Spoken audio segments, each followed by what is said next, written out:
Appassionati di futsal, buonasera e benvenuti al Pala to Live per assistere insieme alla 19ª giornata del campionato di Serie A.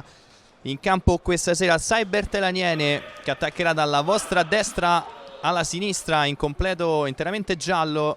Dall'altra parte, da sinistra verso destra, la Kame Dosson in un completo blu e azzurro. Contropiede però che non si materializza, poi il palo colpito dalla Kame Dosson. Una fiammata improvvisa. Vediamo come sfrutterà questa occasione la Kame Dosson, colpendo il secondo palo, sempre lo stesso, quello alla destra di Joao Team. Schio che cerca il pivot che colpisce la traversa. Fischio dell'arbitro. Parte Sanna, la parata di Pietrangelo.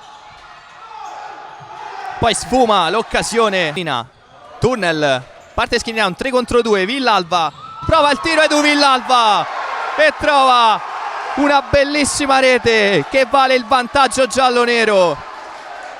Tutto partito da una giocata di Schinina, che ha servito il compagno con la maglia numero 11, che ha trafitto Pietrangelo. Transizione guidata in maniera impeccabile dalla Cyber Telaniene a 15 secondi dalla fine del primo tempo. La palla passa e Anas trova la rete del 2-0. Esulta come un arciere il numero 3 della Cyber Telaniene. 2-0 al Pala to Live. La firma è di Anas. Anas a terra. Alemao. Anas, pallonetto di Anas e realizza un gol bellissimo. Esplode il Pala to Live. Anas segna la rete del 3-0.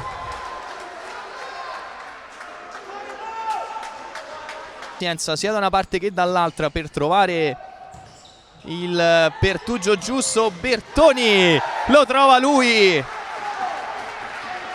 Rientra in partita la Kame Dosson quando mancano 13 minuti e 57 secondi.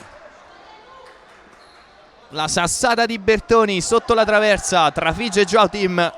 La giocata la prende Team, Anas si gira, può andare Anas, prova il tiro in porta. Rani, arriva Grippi a muro. Igor, ancora una conclusione. E arriva il gol del 3-2.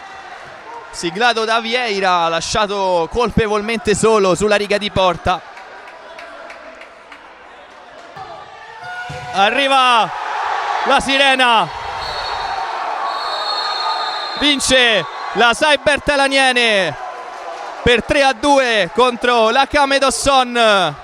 Una vittoria importantissima, fondamentale per la salvezza